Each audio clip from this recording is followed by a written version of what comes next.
گھنٹہ کم از کم ہم لیٹ ہو چکے ہیں۔ میرا پہلا کلاس ہے اور مجھے نہیں معلوم یہاں پر کلاسز کا جو سسٹم ہے اس سے لوگ کس حد تک مانوس ہیں اور آگاہ ہیں اس مسئلے سے۔ کلاس کا سسٹم جو ہے وہ مجلس سے، محفل سے، ان سب چیزوں سے مختلف ہوتا ہے۔ یہ بہرحال اسی لیے اسٹوڈنٹس کے لیے یہ مسئلہ زیادہ قابل فہم ہے، اس لیے کہ یہ دیکھا گیا ہے کہ ہم نے کبھی اسکول میں ایسا نہیں ہے کہ اگر اسکول ہمارا 8 بجے سے اسٹارٹ ہوتا تھا تو ہم 9 بجے پہنچے تو بھی کام چل جائے گا، نہیں، ایبسنٹ لگ جاتی ہے۔ پھر ایک بار ایبسنٹ لگ گئی تو پھر اس کے بعد پھر وہ یونٹ ٹیسٹ ہوتے ہیں، پھر وہ کوارٹر فائنل اور جو بھی ہوتے ہیں اس میں، پھر اس کے بعد اس میں نمبر کٹتے ہیں اسی حساب سے۔ لہٰذا کوشش یہ کریں کہ کلاس کو کلاس کی طرح لیں۔ میں نے کہا کہ میسج کے ذریعے سے بھی اس بات کو پہنچایا جا چکا ہے کہ یہ ایک کلاس ہے۔ دیکھیے بہت سی چیزیں ایسی ہوتی ہیں کہ جو مجلس کا موضوع نہیں ہوا کرتی ہیں۔ ممبر سے ہر بات نہ بیان ہو سکتی ہے، نہ اتنا موقع ہوتا ہے، اور نہ ماحول میں ایسی گنجائش ہوتی ہے کہ ہر طرح کی بات ہر ایج فیکٹر والے کے سامنے، ہر گروپ کے سامنے کی جا سکے، اس لیے کہ ظرفیتیں مختلف ہوتی ہیں، ہر کسی کے مقدمات اور بیسکس وہ الگ ہوتے ہیں۔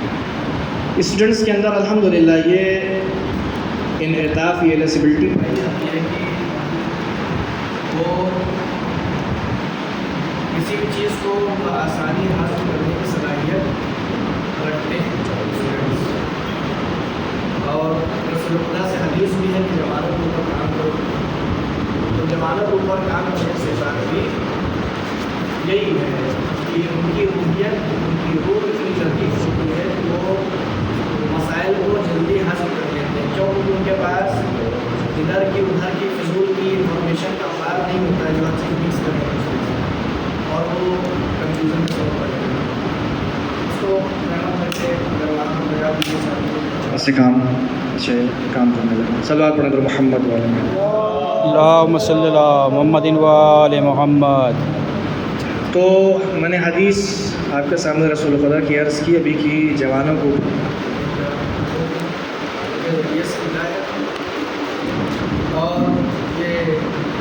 رومال رومال جوانوں کی روح میں لطافت پائی جاتی ہے، گنجائش پائی جاتی ہے، اور وہ بآسانی بسہولت بہت سے ایسے مسائل جو اوپر کے سن و سال کے لوگوں کو ہوتے ہیں، بعض اوقات اگر کام نہیں کیا ہے انہوں نے اپنے اوپر شروعات سے، تو ان کے لیے قابل ہضم نہیں ہوتے اتنی آسانی سے۔ بہرحال اس کلاس کا ہدف تو جو میسیج آپ لوگوں تک پہنچا اس کا بیان نہیں ہوا تھا، ٹاپک بیان نہیں ہوا تھا، ایسا ہی ہے نا؟ اس میں ٹاپک ذکر نہیں ہوا ہے، صرف لکھا ہے کہ اسلامک کلاسز۔ اسلامک کلاسز میں ہمارے قرآن کی کچھ ایسی، میں نے کہا کہ کچھ ایسی بحثیں ہوتی ہیں جو ممبر سے نہیں ہو سکتی ہیں، اور محفل میں بھی وہ گنجائش نہیں ہوتی۔ محفل میں ہمارے یہاں جو ماحول ہوتا ہے اس میں بہرحال ایک تقریر ہوتی ہے، کوئی الدین کو 10 منٹ کی تقریر کرتا ہے، جو مناسبت ہوتی ہے اس مناسبت سے 10 منٹ 5 منٹ فضائل و ذکر کرتا ہے، اور اس کے بعد پھر آپ جانتے ہیں کہ شعر و شاعری کا سلسلہ شروع ہو جاتا ہے، تو وہاں پر بھی وہ گنجائش نہیں پائی جاتی ہے کہ ہر موضوع کو، یعنی کوئی خاص علمی موضوع وہاں پر مطرح کیا جا سکے اور اس کو حل و فصل کیا جا سکے وہاں پر۔ لہٰذا تنہا ترین راستہ ہمارے پاس جو بچتا ہے وہ یہ ہے کہ کلاسز کے ذریعے، اس لیے مجھے معلوم ہے اور آپ بھی جانتے ہیں بخوبی، آپ عوام سے جدا نہیں ہیں، آپ ایک ہی جگہ پہ زندگی کر رہے ہیں، ہم لوگ اسی معاشرے میں ہیں، ماحول میں ہیں۔ ہم آپ جانتے ہیں کہ دینی اعتبار سے وہ چاہے احکام شرعیہ ہوں اور یا پھر عقائد کا مسئلہ ہو، ہر اعتبار سے سوالات اور شک و شبہے ہمارے بیچ میں پائے جاتے ہیں جن کا حل کرنا نہایت ضروری ہے۔ میرا اصل مقصد اس کلاس کو رکھنے کا وہ یہ ہے کہ یہاں پر میں عقائد کا موضوع سب سے پہلے پریورٹی ہے وہ بیان کروں گا، اور اس کے ضمن میں انشاءاللہ کچھ نظریات بھی بیان ہوں گے، جیسے فیمنزم جو آج کل حد سے زیادہ پھیلا ہوا ہے، اور ویسٹرن کلچر کی پھیلائی ہوئی خرافات، انشاءاللہ اس کے متعلق بھی ہم آپ سے گفتگو کریں گے۔ لیکن پریورٹی یہ ہے کہ پہلے ہم کو فارمولے معلوم ہو عقائد کے، جب تک ہمارے لاجکس کلیئر نہیں ہوں گے، جب تک ہمارے وہ ابزار نہیں ہوگا کہ ہم صحیح اور غلط کی تشخیص دے سکیں، تب تک کچھ بھی سننے کا اور سمجھنے کا فائدہ نہیں ہے۔ لہٰذا کوشش یہ ہے کہ پہلے ہمارے فنڈامنٹلس کلیئر ہوں، ہمارے عقائد، ہمارے بیسکس کلیئر ہوں انشاءاللہ، اور اس کے لیے ضروری ہے کہ یہ مسئلہ ایسا ہے کہ اس سے فرار نہیں ہے۔ عقائد اور عقائد کے متعلق آپ کو معلوم ہوگا کہ یہ ہر مرجع تقلید کا کہنا ہے بلا استثناء کہ عقائد میں تقلید جائز نہیں ہے۔ عقائد میں آپ کو اپنی تحقیق لازم ہے، آپ مجبور ہیں یا آپ جو کہیے کہ ملزم ہیں، آپ کے اوپر اس چیز کا وظیفہ ہے، یہ ذمہ داری ہے کہ آپ عقائد یعنی خدا جو بھی اس میں ہے، عقائد میں جتنے بھی پارٹس آتے ہیں جو ہم لوگوں کو سسٹم کتابوں میں پڑھایا جاتا ہے، اس میں سب سے پہلے خدا شناسی ہوتی ہے، یعنی خدا کی پہچان، کیسے پہچانیں کہ خدا نام کی کوئی وجود، خدا نام کی کوئی ذات، کوئی وجود ایسا ہے۔ دوسرے مرحلے میں جب یہ کلیئر ہو جائے گا تو پھر وہ اگر ہے تو کیسا ہے، کتنے ہیں، ہے نا، یہ ساری چیزیں کلیئر ہوتی ہیں۔ بہت ہی گہرائی میں جا کر اس کو گفتگو کرنے کی ضرورت نہیں ہے، اس لیے کہ وہ پھر فلاسفیکل وائز ہو جائے گی اور بہت اس کا کورس لمبی ہے۔ لہٰذا میری کوشش یہ رہے گی کہ جو کم از کم ہمارے عقائد صحیح سالم رہیں، ہم نام کے مسلمان نہ رہیں۔ اس لیے کہ میں نے عرض کیا کہ اگر بات یہ ہے کہ ہم اس لیے اگر مسلمان ہیں کہ مسلمان کے گھر میں پیدا ہوئے ہیں، شیعہ کے گھر میں پیدا ہوئے ہیں اور صرف کس لیے مسلمان اور شیعہ ہیں، تو پھر ہم کو غیر شیعہ اور غیر مسلمان کو بھی ہم بجانب سمجھنا چاہیے۔ کیوں؟ کیونکہ اس کے بعد بھی یہی دلیل ہے، یا پھر آپ کے پاس کوئی منطقی اور علمی دلیل ہو اپنی حقانیت کو ثابت کرنے کے لیے۔ اگر نہیں ہے تو اس کا مطلب کہ آپ کا مذہب اور آپ جس مذہب کو فالو کر رہے ہیں وہ تقلیدی ہے، جبکہ میں نے کیا بتایا کہ آپ سے تقلید جائز نہیں ہے عقائد میں۔ ہاں، اس کا مطلب یہ بھی نہیں کہ کسی کے نظریات نہ پڑھے جائیں، نہیں، مسئلہ تقلید کا یہ نہیں کہ کسی کے نظریات نہ لیے جائیں یا نہ پڑھے جائیں، نظریات سنے جائیں گے، محققین کے پڑھے جائیں گے، لیکن اب کا فیصلہ اپنا ہو۔ یہ ہماری عقل ہوگی جو اس کا کنکلوژن نکالے گی، ہماری عقل ہوگی کہ ان تمام چیزوں کا مطالعہ کرنے کے بعد ایک نتیجے پہ پہنچے گی اور اس سے جو بھی نتیجہ نکل رہا ہے وہی ہمارا عقیدہ ہوگا۔ ہمارے اوپر عقائد کوئی تھوپ نہیں سکتا ہے، عقائد کوئی ایسی چیز نہیں جو تھوپی جائے۔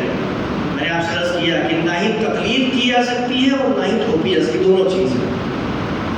اور قرآن میں متعدد آیات میں اللہ نے لعنت بھی کی ہے، علامت بھی کی ہے ان لوگوں کو، یعنی قرآن کی آیت ہے اس طریقے سے کہ جو اپنے تم نے دیکھا نہیں ان کا حشر کیا ہوا یا ان کے اوپر میں نے کیا عذاب نازل کیا، جو یہ کہتے تھے کہ ہم اپنے آبا اور اجداد کے دین پر باقی ہیں۔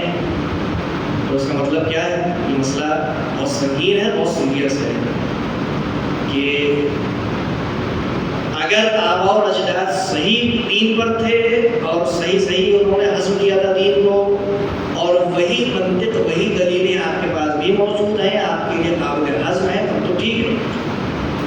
وَإِلَّا ہمارے لیے حجت ہمارے آبا اور اجداد نہیں ہے، نہ عقائد میں نہ شریعت میں، شرعی احکام میں۔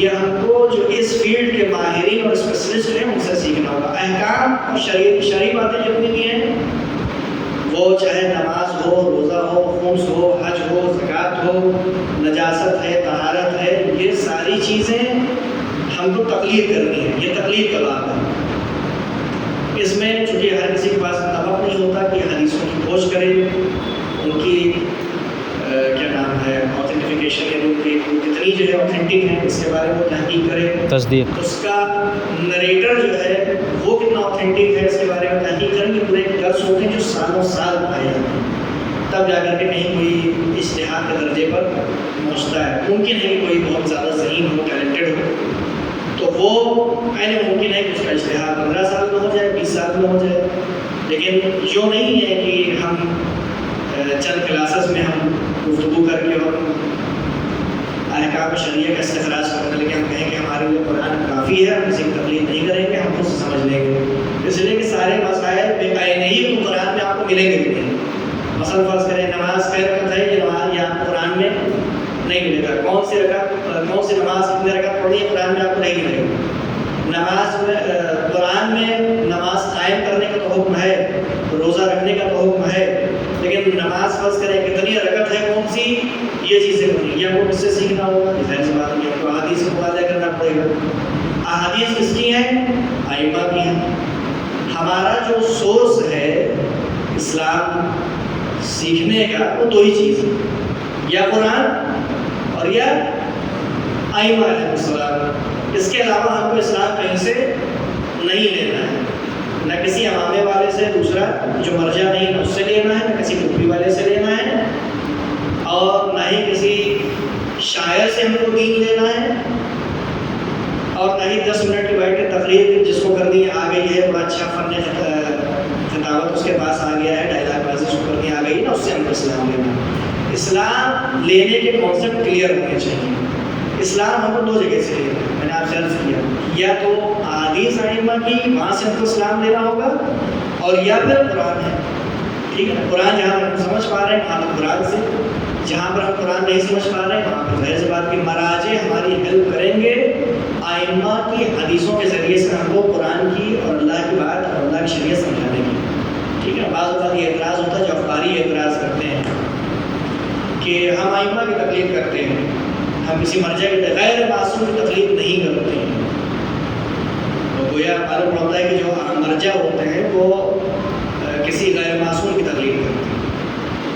حدیثیں جو بیان ہو رہی ہیں وہ تو معصومین کی ہیں، پیغمبر کی ہیں، اولیاء اور انبیاء کی ہیں، تو معصوم کی ہی بات بتا رہے ہیں، وہ اپنی جیب سے کچھ نہیں بتا رہے۔ بہرحال مقدمتاً اتنا عرض کرنا کافی تھا، بہت زیادہ میں بیسکس کو طول نہیں دوں گا کہ ہمارا مقصد یہ ہے کہ پہلے عقائد پہ کام کریں۔ یہ ایسے موضوع ہیں جن پہ کام کرنا دشوار ہے، مجلس کے ذریعے سے یا مسجد میں بھی جو خطاب ہوتے ہیں 5 منٹ کے 10 منٹ اس میں ممکن نہیں ہوتا ہے۔ اور ایک بار پھر سے میں مسئلہ تاکید کرتا ہوں کہ یہ کلاس ہے، کلاس کے ذریعے سے بہت سے مسائل قابل حل ہیں، جو سوالات ہیں عقائدی وہ بھی پوچھے جا سکتے ہیں، ان کا جواب دیا سکتا ہے۔ میسیجز آپ لوگوں نے پڑھ لیے ہوں گے کہ کوشچن اور آنسرس کا سوال اور جواب کا جو سیشن رکھا گیا وہ کلاس کے آخر میں ہے، لہٰذا کوئی بھی اعتراض یا کوئی بھی سوال یا کوئی بھی شک و شبہ اگر کسی بھی گفتگو کے حوالے سے یا موضوع کے حوالے سے یا موضوع سے ہٹ کر کے بھی اگر ہے تو کلاس کے بعد 10 منٹ جو رکنا چاہے وہ رک کر سوال کر سکتا ہے۔ البتہ اس سوال جواب میں لکھا بھی ہوا ہے میسج میں کہ اگر جب تک سوال جواب ہو رہے ہیں تو جو لوگ جانا چاہتے ہیں اگر کسی کو دیر ہو رہی تو وہ جا سکتے ہیں، لیکن کوئی قید نہیں کہ سوال جواب کے وقت پر وہ روکیں۔ لیکن اگر کسی کے ذہن میں سوال ہے تو سوال لکھ سکتے ہیں، جو لکھ کے دینا چاہے وہ سوال لکھ کے دے سکتا ہے، جو مل کے سوال پوچھنا چاہے وہ اپنا سوال اپنے طریقے سے مجھ سے دریافت کر سکتا ہے، انشاءاللہ اس کا جواب آپ کو اسی وقت یا اگلے جلسے میں جو کلاس برگزار ہوگا اس میں کو دیا جائے گا۔ صلی اللہ علیہ وسلم۔ اللہم صلی علی محمد و آل محمد۔ کسی بھی مبارک کام اور بہترین چیز کی شروعات جو ہے ہمیشہ قرآن سے ہوتی ہے، لہٰذا قرآن کی تلاوت آپ نے بھی سماعت فرمائی جو وہ تلاوت کر رہے قرآن کی، اور وہ بہت خوبصورتی سے انہوں نے اس قرآن کی تلاوت کو انجام دیا۔ میں نے یہاں پر ایک حدیث لکھی ہے امام علی علیہ السلام کے حوالے سے، میں نے اس سے پہلے لکھ دی تھی تاکہ پڑھ لیں جو ہے۔ حدیث کیا ہے؟ ثمرۃ العلم اخلاص العمل، تقریباً اردو میں ثمرہ کہتے ہیں کس چیز کو؟ پھل، نتیجے کو۔ ثمرۃ العلم، علم کا پھل، علم کا نتیجہ کیا چیز ہے؟ اخلاص العمل۔ اگر عمل خالص نہیں ہے تو اس کا مطلب یہ ہے کہ وہاں پر علم کی کمی پائی جا رہی ہے۔ اس لیے کہ امام علی علیہ السلام کا کہنا ہے کہ یہ ہمارا آپ کا کہنا نہیں، ایک معصوم کا قول ہے، صحیح امام علی علیہ السلام کا یہ کہنا ہے کہ کسی بھی علم کا نتیجہ وہ کیا ہونا چاہیے؟ عمل میں اخلاص، یعنی اگر کوئی عالم ہو گیا ہے تو اس کے عمل میں ویسا ہی اخلاص بھی نظر آنا چاہیے۔ جب تک اخلاص نظر نہیں آ رہا، خلوص نظر نہیں آ رہا، انشاءاللہ کسی جلسے میں اخلاص کی بھی وضاحت کریں گے آپ سے۔ اخلاص یا تقویٰ، ان دونوں لفظ کا ہمارے یہاں غلط معنی لیا جاتا ہے، انشاءاللہ اس کو بھی کسی جلسے میں بیان کریں گے، ابھی وقت میں گنجائش نہیں ہے کہ اس کو میں ایسی وضاحت کروں میں آپ لوگوں کے سامنے۔ ایک بار صلوات پڑھیں مزید پر محمد و علی محمد۔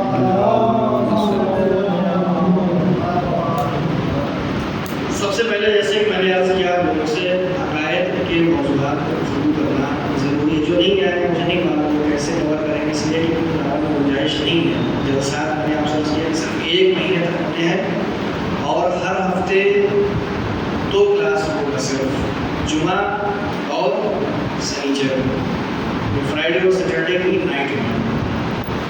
اس کے علاوہ فی الحال وقت میں گنجائش نہیں ہوگی اور دوسری چیزیں بھی ایک سے خارج ہے فی الحال اس سے زیادہ کلاس آرگنائز کرنا اور برگزار کرنا. لہٰذا کوشش کریں کہ کلاس کوئی مس نہ ہو، اس لیے کہ جب گفتگو چلے گی تو یہ سلسلے وار گفتگو ہوگی. آج کا جلسہ چھوڑ گیا، کل آئے، کل ایک دم 10ویں اسٹیپ کی بات ہو رہی ہے، پہلے کے 9 اسٹیپ کیا بیان ہوئے وہ ہوا میں ہے، وہ معلوم نہیں ہے، تو اعتراضات پھر ہوں گے، پھر شک و شبہے پیش آئیں گے. لہٰذا ان شک و شبہات کو ہم سے کلیئر نہ کریں، وہ آپس میں کلیئر کریں. جو دیر میں آنے والے ہیں وہ پہلے آنے والوں سے، یا جو اگلے جلسے میں آنے والے ہیں وہ پچھلے جلسے میں آنے والے سے کلیئر کریں. ٹھیک ہے، الگ وقت ہوگا کلاس سے، کلاس کے علاوہ کبھی آپ مجھے کانٹیکٹ کریں واٹس ایپ پہ یا وائس میسیج کے ذریعے سے، تو اس کو بھی کی جا سکتی ہے، یا کوئی الگ سے اس میں سیشن بنا سکتے ہیں سوال جواب کے لیے. لیکن کوشش یہ رہے کہ کوئی جلسہ نہ چھوٹے تاکہ یہ مسئلہ پیش نہ آئے. لہٰذا اس وقت ہم شروعات کرتے ہیں خدا شناسی کے باب سے. خدا شناسی ایک ایسا موضوع ہے کہ ظاہر سی بات کہ ہماری تمام تر دینی بنیادیں اس ایک موضوع پر ٹکی ہوئی ہیں. ایسا ہی ہے نا بلسم بھائی؟ خدا شناسی اگر نہیں ہے تو سب مٹیا میٹ ہے، سرمایہ کہا جاتا ہے. اس لیے ساری بنیاد توحید پر ہے اور خدا شناسی پر ہے. اس کے بعد پھر پیغمبر، اس کے بعد پھر ایمان ہے نا، اور یہ قرآن وغیرہ سب اللہ کے پاس سمجھنے والی چیزیں.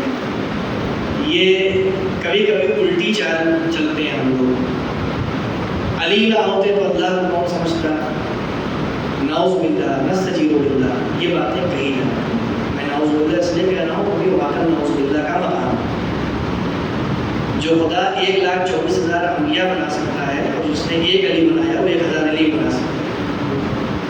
ٹھیک ہے، تو کبھی اللہ کسی کا محتاج نہیں. اور اگر کسی نے اپنی گفتگو میں یہ سمجھ لیا ہے کہ اللہ محتاج ہے تو اس کا مطلب یہ کہ اللہ کو اس نے سمجھا نہیں. اللہ وہ ذات ہے جو ہر طرح کی چیز سے، ہر طرح کی ضرورت سے بے نیاز ہے. اس ذات کو ہی ہم اللہ کہتے ہیں. وہ کیسی ذات ہے، کتنی بڑی ذات ہے، کیا ہے، کیسی ہے، ہم کو نہیں معلوم، لیکن ہم اسی ذات کو اللہ کہتے ہیں جو بے نیاز ہے.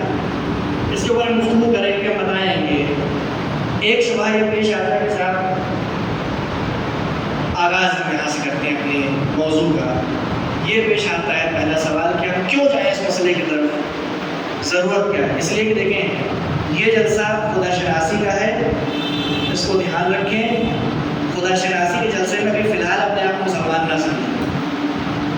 ابھی دین کے دائرے سے باہر آ جائیں. جب دین کے دائرے سے باہر آئیں گے تو تعصب کے بغیر آپ سوچ سکیں گے کوئی چیز. تب آپ کے پاس کچھ دلیلیں آ پائیں گی جس کے ذریعے سے آپ اپنی حقانیت اور اپنے عقیدے کی حقانیت ثابت کر سکیں گے. ٹھیک ہے، تب آپ عقائد بنا سکیں گے، کسی عقیدے کی طرف جا سکیں گے.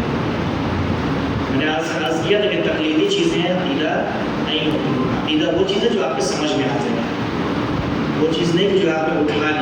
لہٰذا تو پہلا سوال یہ ہے اس موضوع کے متعلق کہ کیوں جایا جائے اس مسئلے کی طرف، کیا ضرورت ہے، خدا شناسی کیوں ضروری ہے، ہم کیوں توجہ دیں اس موضوع کی طرف. خدا شناسی کے حوالے سے خدا شناسی اس لیے ضروری ہے کہ ہم اپنے زندگی میں ہم نے تجربہ کیا، اپنی دنیا جس میں ہم رہ رہے ہیں کہ آلموسٹ 90% پلس پبلک جتنی بھی ہے دنیا کی وہ مذہبی ہے. ایسا ہی ہے نا، غلط تو نہیں. 90% سے ابو لوگ جتنے ہیں وہ مذہبی ہیں، کسی بھی مذہب سے تعلق رکھتے ہیں. وہ مسیحی ہو، وہ یہودی ہو، وہ ہندو ہو، کچھ بھی ہو، کسی مذہب کے زیر پرچم ہے. ایسا ہی ہے، بے عقیدہ تو نہیں ہے. جو ایتھسٹ ہوتے ہیں وہ کم ہیں، جن کو ہم ناستک کہتے ہیں. میٹریلسٹک جو ہوتے ہیں، جو مادی گرائی باتیں کرتے ہیں، جن کی بگ بینگ تھیوری آئی تھی اس کے بعد ہم بات کرتے ہیں ابھی یہ سب چیزیں کیا ہیں، کہاں سے آئیں، اس کے پیچھے ہدف کیا ہے، لیکن ابھی شروعاتی دور ہے، لہٰذا ہم کیوں جائیں اس بحث کے پیچھے؟ تو ہم یہ دیکھیں گے کہ بھائی یہ موضوع اتنا معمولی نہیں ہے۔ اگر یہ ٹاپک انسان کا ایجاد کردہ ٹاپک ہوتا، انسان نے اگر اس موضوع کو ایجاد کیا ہوتا تو آج اکثریت مذہبی نہ ہوتی، اس لیے کہ جب کوئی چیز انسان ایجاد کرتا ہے آپ دیکھتے ہیں کہ فوراً اس کے خلاف محاذ کھل جاتا ہے، اور انسان کی لانچ کی چیز جو ہے اس کا کوئی خاص اعتبار نہیں ہوتا ہے فکری اعتبار سے۔ آپ دیکھتے ہیں کہ نظریات آتے ہیں اور بہت جلدی ان کا کرٹیسزم ہو جاتا ہے، کرٹیسائز کر دیے جاتے ہیں، نقد کر دیے جاتے ہیں اور وہ ختم ہو جاتے ہیں، وہ چلے جاتے ہیں، تاریخ ہو جاتے ہیں۔ فلاسفرس آتے ہیں، نظریہ دیتے ہیں، نیا فلاسفر آتا ہے ان کی تنقید کر دیتا ہے، اس سے زیادہ زبردست نظریہ لے آتا ہے، پچھلا نظریہ ختم ہو جاتا ہے۔ لیکن ہم جب یہ دیکھ رہے ہیں کہ آج ہزاروں سال سے اس مذہبی اور عقیدتی جریان اور سلسلے کو لوگ مان رہے ہیں، اور اس کے یعنی اللہ کو کسی بھی شکل سے، کسی بھی اعتبار سے، کوئی اللہ کہتا ہے، کوئی کچھ پکارتا ہے، کوئی اپنے اپنے مذہب کے اعتبار سے اس ذات کو، تو ایسا نہیں کہ ہم یا اسلام کسی نئی چیز کا انٹروڈکشن کر رہا ہوں سامنے، کسی نئی چیز کو انٹروڈیوس کر رہا ہے، ایسا ہی ہے نا؟ یعنی ایک ایسی چیز ہے جو ہزاروں سال سے مدرہ ہے، جو ہزاروں سال سے ذکر ہو رہی ہے، اور ہم ہزاروں لوگوں کو اور کروڑوں لوگوں کو دیکھ رہے ہیں اس دنیا میں جو مذہب سے متعلق ہیں۔ کوئی کہتے ہیں مکے ماننے والے ہیں، کوئی کہتا ہے مکو ماننے والے ہیں، کچھ ایسے ہیں جو پیغمبر کے کانسیپٹ کو مانتے ہیں کہ جن کو ہم اہل کتاب کہتے ہیں، ایسا ہی جو عیسائی ہوتا ہے وہ کہتا ہے حضرت عیسیٰ مسیح کے ماننے والے ہیں، یعنی پیغمبر اور کیا نام ہے آپ کے نبوت کے کانسیپٹ کے اوپر اس کا عقیدہ ہے۔ یہودی، البتہ آج کا یہودی اس کے بارے میں بات کرنا فضول ہے، لیکن اصل جہاں سے شروعات یہ لوگ اپنے آپ کو کہتے تھے کہ یہ ہسٹری لیکچر میں بیان کریں گے، وہ حضرت موسیٰ علیہ السلام کو کہتے ہیں وہ پیغمبر تھے، اپنا مانے نہ مانے، ان کی بات مانے نہ مانے، لیکن حضرت موسیٰ علیہ السلام کو بطور پیغمبر قبول کرتے ہیں۔ اب یہ بات الگ ہے کہ قرآن نے بھی یہ کہا کہ تمہارے دوست کبھی نہیں ہو سکتے، کیونکہ یہ وہ قوم ہے کہ جنہوں نے پیغمبروں کا قتل کیا ہے، پیغمبروں کو قتل کرنے والے بھی یہی ہیں، لیکن پیغمبروں کے اوپر یقین نہیں ہوتا ہے، ان کو معلوم ہوتا ہے ایک آدمی جو ہی قتل نہیں کرتا ہے، اس کو معلوم پڑ جاتا ہے کہ ہمارے آئندہ کے لیے خطرہ ہے اور یہ چیز کوئی معمولی چیز نہیں ہے، تو اس کے خلاف اگر تو ہم جب اپنے چاروں طرف دیکھتے ہیں تو اپنی بات سمجھ میں آتی ہے کہ یہ کوئی نیا موضوع، کوئی نیا ٹاپک نہیں ہے جو درشنا سکے، بلکہ سالوں سال سے، ہزاروں سال سے یہ مسئلہ لوگوں کے بیچ میں، عوام کے بیچ میں پایا جاتا ہے۔ تو بس اس میں کوئی خاصیت ضرور ہے، ایک یہ ہمارے لیے ہٹ بنتی ہے، یہ فضول کا موضوع نہیں ہے، اگر فضول ہوتا تو اب تک دفن ہو چکا ہوتا، کسی زمانے میں بہت سی چیزیں نکلی، ایک زمانے میں ختم ہو گئی، کبھی شروع ہوئی اور کبھی ختم ہو گئی۔ یہ موضوع ہمیشہ سے تھا اور ابھی بھی چل رہا ہے، آئندہ کا تو ہم نہیں بتائیں گے، اس لیے کہ بات کرنا بھی بیکار ہے آئندہ کے بارے میں، لیکن ابھی تک کی تو بات ہم کر سکتے ہیں جو ہم ابھی دیکھ رہے ہیں، جس کے اوپر حاضر ناظر ہے، وہ یہ ہے کہ ہمیشہ سے تھا، تاریخ ہی کہتی ہے اور ابھی بھی موجود ہے، تو ایک مسئلہ تو یہ۔ دوسرا جواب، اگر کوئی یہ کہے کہ بھائی ہم خدا کو کیوں پہچانا ہے، خدا نام کی کوئی چیز نہیں ہے، خدا نام کی کوئی چیز نہیں ہے، اس کے لیے دو جواب، یعنی جواب ایک ہی ہے جس کے دو پہلو ہیں۔ اچھا، اس سے پہلے کچھ اس کو آپ لوگ بڑے بہت سے سنیں، یہاں سے منطقی اور لاجیکل بحث شروع ہوتی ہے، بہت ہی معمولی چیز ہے، لیکن ہم یہ غور فکر نہیں کرتے، اس وجہ سے ہمارے ذہن میں نہیں ہوتی ہے، ہو سکتا ہے کچھ لوگوں کو سنا ہو، بیکار ہو جائے گی، اور جنہوں نے نہیں سنا ان کے لیے انشاءاللہ یہ بات آج کلیئر ہو جائے گی۔ وہ کیا جواب یہ ہے کہ صاحب ہم جو عقیدہ رکھتے ہیں ہم اسے یہ کہیں گے یا یہ چھوڑ دیں، دو لوگ ہیں، ہم کو بحث ہی نہیں کرتے، کیوں؟ کیونکہ ہم مذہب کے دائرے سے خارج ہیں، ابھی ہم نے یہ بیس بتایا، مذہب کے دائرے سے خارج ہیں۔ اب آپ کو یہ سوچنا ہے کہ اگر ہم نے خدا کی طرف، یعنی خدا شناسی اگر ہم نے شروع کی، خدا کو پہچاننا شروع کیا، خدا کی ذات کی طرف حرکت کرنا ہم نے شروع کیا، تو یہ ہمارے حق میں ہے یا ہمارے ضرر میں ہے؟ اور اگر ہم نہ پہچانے، خدا کی طرف نہ جائیں، تو کیا نتیجہ ہوگا؟ بھائی دو ہی چیزیں ہیں نا، یا تو ہم خدا کی طرف جائیں گے یا خدا کی طرف نہیں جائیں گے۔ اب اس میں نتیجہ یہ نکلتا ہے کہ اگر ہم خدا کی طرف جاتے ہیں، اگر خدا کی طرف جاتے ہیں، اس بحث کو سمجھتے ہیں، تو ایک عقل تو یہ کہتی ہے نا کہ ممکن ہے ایسا ہو۔ بھائی اس سے خارج تو مسئلہ نہیں ہے کہ یا تو خدا ہوگا یا خدا نام کی کوئی چیز نہیں ہوگی۔ ان دو چیزوں کے علاوہ کوئی تیسرا تصور نہیں ہے کہ خدا ہو بھی ہوگا بھی نہیں بھی ہوگا، ایسی کوئی ملی ہوئی چیز تو نہیں ہے۔ یا ہوگا خدا یا خدا نہیں ہوگا۔ تو آپ اس کے حوالے سے دیکھیں کہ اگر ہم اس تحقیق کے پیچھے نہیں جاتے ہیں تو ہم صرف اس صورت میں بچ رہے ہیں کہ اگر خدا نہ ہوا، مرنے کے بعد ہم کو معلوم پڑا کہ بھائی ایسی کوئی چیز تھی ہی نہیں، مطلب وجود ہی ختم ہو گیا، سب کی ختم ہو گئی، ساری چیزیں سے جڑی ہوئی ہیں، آخرت، روح، باقی ساری چیزیں۔ تو اگر نہیں ہے تو ختم ہو جانا ہے سب کچھ۔ لیکن اگر ہوا اور ہم نے نہیں سمجھا اس موضوع کو اور ہم اس طرف نہیں گئے تو پھر ہم نقصان میں خسارے میں ہے۔ ایسا ہی ہے نا، پاسبلٹی ان دو چیزوں کی تھی، یا تو ہوگا خدا یا نہیں ہوگا۔ اگر نہیں ہوگا اور ہم نے تحقیق نہیں کی تو کوئی مسئلہ نہیں، لیکن اگر خدا ہوا اور ہم نے تحقیق نہ کی، اس موضوع کے پیچھے نہیں گئے تو خسارے میں۔ اب ادھر سے آ جائیے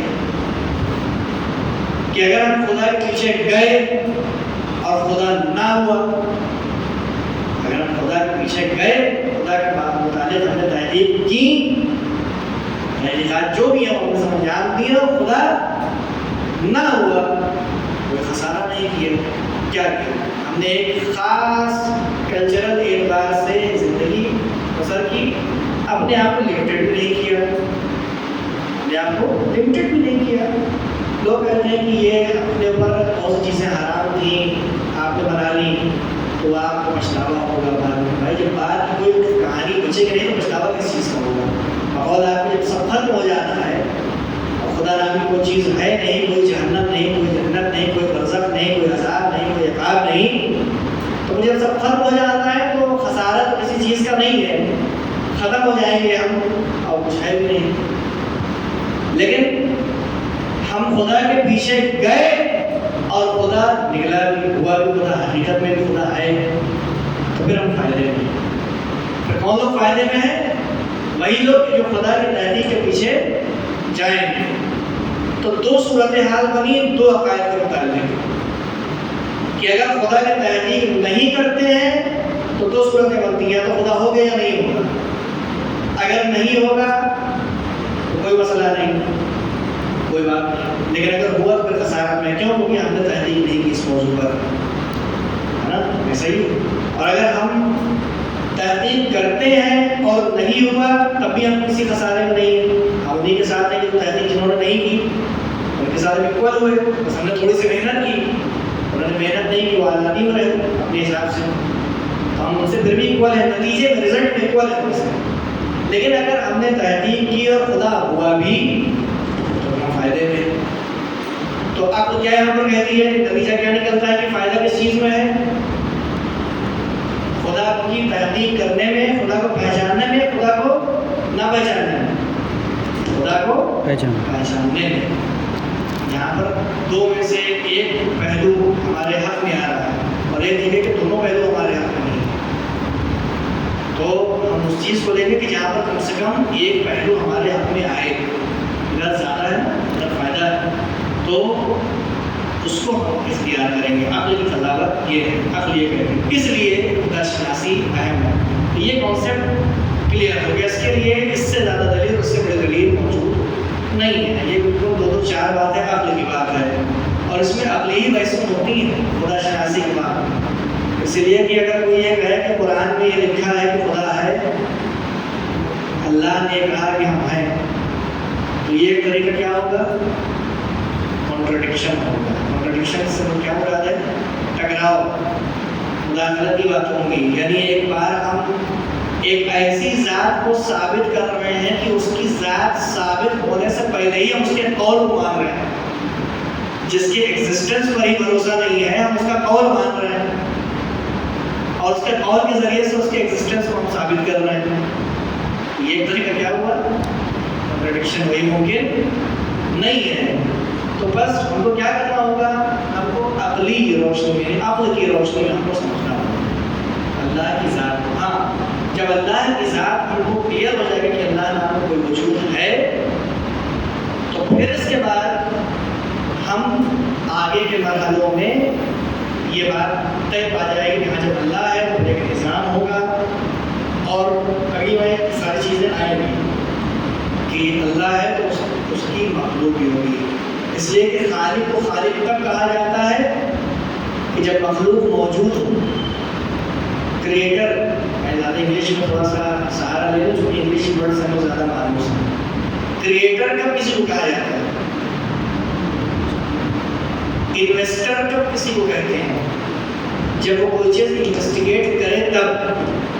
اگر اس وادی میں وہ آیا ہی نہیں ہے، انویسٹیگیٹ ہی نہیں کیا کسی چیز کو، تو ہم اس کو انویسٹیگیٹر نہیں کہہ سکتے. لہٰذا خالق کو خالق کب کہا جائے گا؟ جب مخلوق ہم کو دکھائی دے گی. یعنی جب بنی ہوئی چیزیں موجود ہوں گی تو اس کے بنانے والے کی طرف ذہن جائے گا. یہ کہنے کا مقصد ہے. تو جو بنانے والا ہوگا اس کو خالق کہیں گے. ہر بات کا موضوع ہے، اس کو میں نے زندہ مثال فرض کیا. اب آ جائیے کہ صلوات علی محمد اللہم صلی علی محمد و آل محمد. صلوات علی محمد اللہم صلی علی محمد و آل محمد. اللہم صلی علی محمد و آل محمد.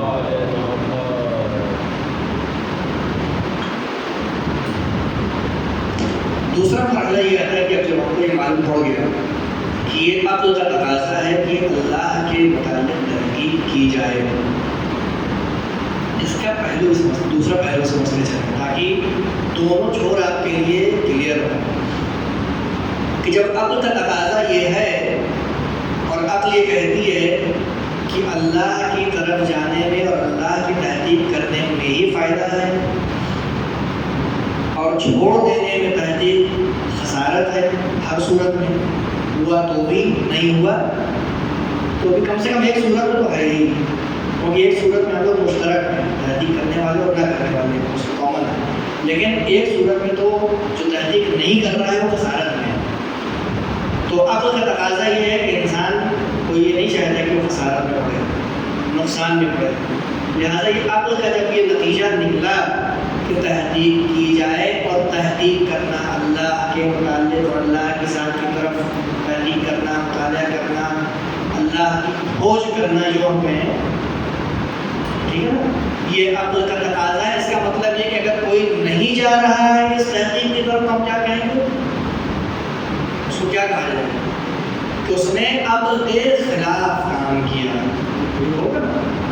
لیکن اس میں ایک موضوع ہوتا ہے، کبھی کبھی کوئی اتنا سمجھتا ہی نہیں ہے، سوچتا ہی نہیں، لوگ جاتے ہی نہیں اپنے دنیا میں مست ہوتے. جیسے آج غیر مذہبی لوگ پیدا ہو گئے، بچپن سے ہی مادیات لگا دیا گیا، ساری زندگی یہی شاپنگ ہے، آن لائن شاپنگ ہے، وہ باہر کی شاپنگ، آف لائن شاپنگ ہے، شاپنگ میں لگے ہوئے ہیں، دنیا میں لگے ہوئے ہیں، کمپٹیشن ہے، دکھاوا ہے نا، مادیات کی دنیا ہے، اس میں پھنسا دیا آپ کو. سمجھتے ساری زندگی یہی کسی کو پا لینا، تو وہ کبھی سوچ کی طرف بیچارے جاتے ہی نہیں. البتہ ایسا نہیں ہے جس طریقے سے ہم کو آپ کو کبھی کبھی عجیب عجیب خواب آتے ہیں یا الگ الگ طریقے سے خدا الہام کرتا ہے.